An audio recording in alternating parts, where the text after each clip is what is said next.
یہ ایک حقیقت ہے کہ ہماری اسی دنیا میں انسانوں کے علاوہ ایک اور ایسی سمجھدار اور طاقتور مخلوق بھی رہتی ہے جسے انسانوں کی ہی طرح فیصلہ کرنے کا اختیار دیا گیا ہے کہ چاہے تو کسی بات کو مان لیں اور چاہے تو انکار کر دیں۔ فرشتوں کی طرح وہ اللہ تعالیٰ کے ہر حکم کے پابند نہیں ہیں، اور وہ مخلوق ہے جنات۔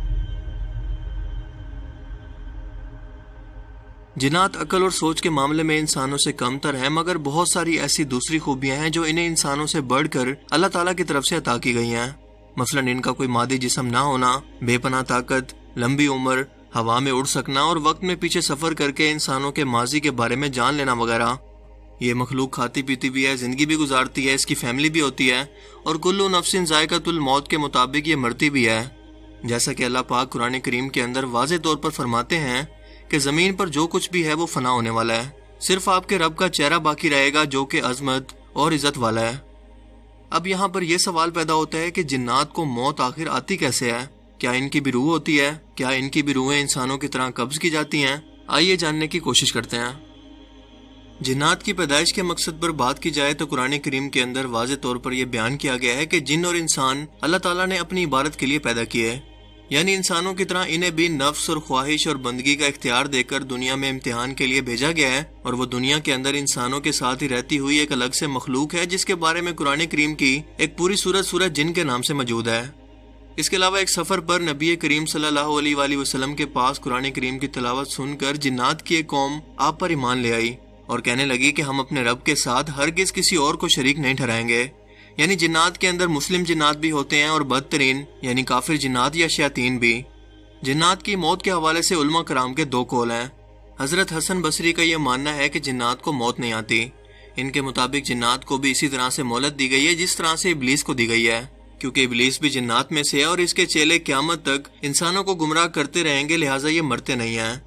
لیکن یہ سب ماننے کے پیچھے ان کے پاس کوئی دلیل نہیں ہے، جبکہ قرآن کریم کے اندر اللہ تعالیٰ نے جنات کی موت کا ذکر بار بار واضح طور پر کیا ہے، اور کئی احادیث سے بھی ہمیں اس بات کا ثبوت ملتا ہے کہ ان کی عمریں انسانوں کے مقابلے میں بہت لمبی ہوتی ہیں، مگر یہ بوڑھے بھی ہوتے ہیں اور مرتے بھی ہیں۔ لیکن ان کی موت انسانوں کی طرح بالکل نہیں ہوتی، کیونکہ انسان مٹی سے بنا ہوا اپنا ایک وجود رکھتے ہیں، جبکہ جنات آگ سے بنی ایک ناری مخلوق ہیں جس کا کوئی وجود نہیں۔ لیکن ان دونوں مخلوقات کے اندر ایک چیز کامن ہے اور وہ ہے روح۔ حضرت عبداللہ بن عباس سے جب یہ پوچھا گیا کہ کیا جنات مرتے ہیں، انہوں نے فرمایا کہ بالکل مرتے ہیں، مگر ابلیس نہیں مرے گا، صرف اس کو اللہ تعالیٰ نے قیامت تک کی مہلت دے رکھی ہے، اور جب وہ بوڑھا ہوتا ہے تو اللہ تعالیٰ پھر سے اسے جوان کر دیتے ہیں، اور یہ ہمیشہ 30 سال کی عمر کا ہی رہتا ہے، اور بڑھاپے کے بعد ہمیشہ جوانی کی طرف لوٹ آتا ہے، جبکہ باقی جنات ان کی اپنی طبعی عمر پوری کرنے کے بعد یا کسی حادثے کی صورت میں موت ہو جاتی ہے۔ جہاں تک جنات کی روح قبض کرنے کا سوال ہے تو اس حوالے سے حضرت عبداللہ بن عباس سے روایت ہے کہ 4 قسم کے فرشتے ہیں جو روح قبض کرتے ہیں، یا 4 فرشتوں کو یہ ذمہ داری دی گئی ہے کہ وہ اللہ تعالیٰ کی مخلوقات کی روح قبض کریں۔ پہلا فرشتہ حضرت اسرائیل علیہ السلام ہے، جنہیں اللہ تعالیٰ نے یہ ذمہ داری دی ہے کہ وہ صرف انسانوں اور فرشتوں کی ہی روح قبض کریں۔ دوسرا فرشتہ جو کہ حضرت اسرائیل علیہ السلام کے ماتحت ہوتا ہے، اس فرشتے کی ذمہ داری یہ ہے کہ وہ جنات کی روح قبض کرتا ہے۔ تیسرے فرشتے کی ذمہ داری یہ ہے کہ وہ زمین پر موجود جانوروں، پانی میں رہنے والی مخلوقات اور کیڑے مکوڑوں کی روح قبض کرتے ہیں، اور یہ بھی حضرت اسرائیل علیہ السلام کے ماتحت ہیں۔ اور چوتھے فرشتے کو اللہ تعالیٰ کی طرف سے حکم ہے کہ وہ درختوں اور پودوں کی روح قبض کریں، اور یہ بھی حضرت اسرائیل علیہ السلام کے ماتحت ہیں۔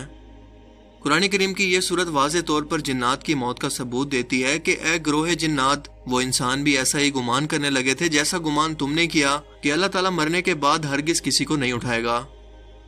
دوستو، جنات اور انسان دونوں کے اندر روحیں پائی جاتی ہیں، مگر فرق یہ ہے کہ ہماری روح جو ایک مادی جسم کے اندر موجود ہے، موت کے وقت جسم کو چھوڑ کر عالم برزخ کے اندر چلی جاتی ہے، جبکہ جنات کی روح انرجی یا کسی کرنٹ کی صورت میں ہوتی ہے۔ ایسی انرجی جو کائنات کے اندر جتنا وقت بھی موجود رہے تباہ نہیں ہوتی اور نہ ہی ختم ہو سکتی ہے۔ یہ انرجی انسانی جسم کے اندر بھی نیگیٹو اور پازیٹیو انرجی کی صورت میں موجود ہوتی ہے، اور انسان کی مسلسل گناہ کرنے کی وجہ سے اس کی نیگیٹو انرجی بڑھ جائے تو یہ جنات انسان کے جسم میں داخل ہو کر اس کے جسم پر قبضہ کرنے کی کوشش کرتے ہیں۔ لیکن اگر وہ جسم پاک صاف اور پازیٹیو انرجی سے بھرا ہوا ہو تو خود کو اپنے جسم کو نیوٹرلائز کر کے یا اپنے جسم سے اس نیگیٹو انرجی کو ختم کر کے ایک انسان جنات کو مار اور زخمی کر سکتا ہے۔ اسی لیے اللہ کے رسول صلی اللہ علیہ وآلہ وسلم نے جنات کے بارے میں فرمایا کہ جن انسان کے جسم میں خون کی طرح دوڑتے ہیں، اسے گناہ کی طرف مائل کرنے کی کوشش کرتے ہیں کہ اس کا دل برے خیالات اور نیگیٹو انرجی سے بھر جائے، لیکن جب وہ شخص اللہ کا ذکر کرتا ہے، اللہ تعالیٰ سے مدد مانگتا ہے، تو اس کے جسم کے اندر نور کے جیسی پازیٹیو انرجی داخل ہو کر اس نیگیٹو انرجی کو یا شیطانی جنات کو ختم کر دیتی ہے۔ اس ٹاپک پر میری ایک پوری ویڈیو موجود ہے، جسے اگر آپ دیکھنا چاہتے ہیں تو اس کا لنک آپ کو نیچے ڈسکرپشن میں یا اوپر آئی بٹن پر مل جائے گا۔ جنات کی موت اور بھی کئی طریقوں سے ہوتی ہے۔ ایک تو طبعی موت، جو کہ وہ بوڑھا ہو کر کئی سو سال کے بعد مرتے ہیں۔ اس کے علاوہ اگر کوئی جن کسی جانور کی شکل بدل کر انسانوں کے سامنے آ جائے اور کوئی انسان اس جانور کو مثلاً کتے یا بلی وغیرہ کو مار دے، تو وہ جن بھی اصل میں مر جائے گا۔ جیسا کہ روایت سے ہمیں پتہ چلتا ہے کہ ایک صحابی حضرت محمد بن نعمان انصاری رحمۃ اللہ علیہ اپنی قیام گاہ کے اندر آرام فرما رہے تھے کہ اچانک ان کے سامنے ایک ہولناک قسم کا ہفتہ ظاہر ہوا، جس سے وہ خوفزدہ ہو گئے اور اس کو مار ڈالا۔ اس واقعے کے کچھ ہی دیر کے بعد وہ اپنے گھر سے کہیں پر غائب ہو گئے۔ دراصل ان کو جنات اٹھا کر اپنے ساتھ لے گئے اور جنوں کے قاضی کے سامنے انہیں پیش کیا اور بتایا گیا کہ انہوں نے ایک جن کو قتل کر دیا اور ان کے مقتولین نے ان پر قتل کا دعویٰ کیا ہے۔ حضرت محمد بن نعمان انصاری نے اس سے انکار کیا اور کہا کہ میں نے کسی جن کو قتل نہیں کیا۔ تو قاضی نے پھر سوال کیا کہ مقتول کس شکل کے اندر تھا؟ بتایا گیا کہ وہ افتح کی شکل کے اندر تھا۔ یہ سننے کے بعد قاضی اپنے پہلو میں بیٹھے ہوئے شخص کی طرف متوجہ ہوا تو اس نے بتایا کہ میں نے رسول اللہ صلی اللہ علیہ وآلہ وسلم کو فرماتے ہوئے سنا کہ جو تمہارے سامنے اپنی شکل بدل کر آئے تو تم اس کو قتل کر دو۔ یوں اس جن قاضی نے حضرت محمد بن نعمان انصاری کو رہا کر دیا اور وہ اپنے گھر لوٹ آئے۔ اسی طرح سے ایک اور صحابی کے بارے میں روایت ہے کہ ان کے گھر پر بار بار ایک افسہ موجود ہوتا، انہوں نے اس افسہ کو مار دیا۔ آپ صلی اللہ علیہ وآلہ وسلم کی خدمت میں پیش ہو کر جب انہوں نے اس واقعے کو پیش کیا تو نبی کریم صلی اللہ علیہ وآلہ وسلم نے اس بات کی تصدیق کی کہ وہ ایک جن تھا۔ آپ نے فرمایا کہ جب کوئی بھی سام تمہارے سامنے آئے تو 3 بار اذان دو یا اسے 3 بار وارننگ دو کہ وہ سامنے سے چلا جائے، اور اگر وہ وہاں سے نہ جائے تو اسے قتل کر دو، کیونکہ اگر وہ کوئی جن ہوگا تو وہاں سے چلا جائے گا۔ اس کے علاوہ جنات ایک دوسرے سے جنگیں کر کے بھی انسانوں کی طرح ایک دوسرے کو قتل کرتے ہیں، جیسا کہ زمین پر انسانوں کے باپ حضرت آدم علیہ السلام کی تشریف آوری سے پہلے زمین پر جنات آباد تھے اور ایک دوسرے کو جنگیں کر کے مسلسل قتل کیا کرتے، مگر حضرت آدم علیہ السلام کی آمد کے بعد انہیں ویران اور بیابان جگہوں پر جنگ کے اندر شکست دے کر فرشتوں کی ایک جماعت نے قید کر دیا، جس کے کمانڈر حضرت جبرائیل علیہ السلام تھے۔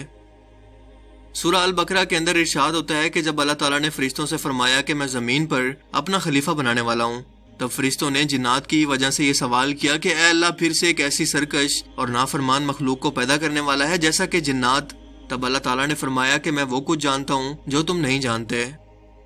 اس کے علاوہ جنات کو آگ میں جلا کر مارنے کے دعوے جو کہ عاملین اور ڈھونگی بابا کرتے ہیں، وہ سب کے سب غلط ہیں،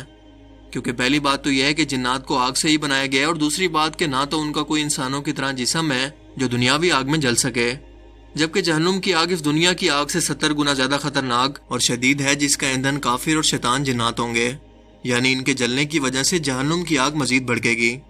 اللہ تعالیٰ ہمیں اس جہنم سے بچائے اور سمجھنے کی توفیق عطا فرمائے، آمین۔ مجھے امید ہے کہ آج کی اس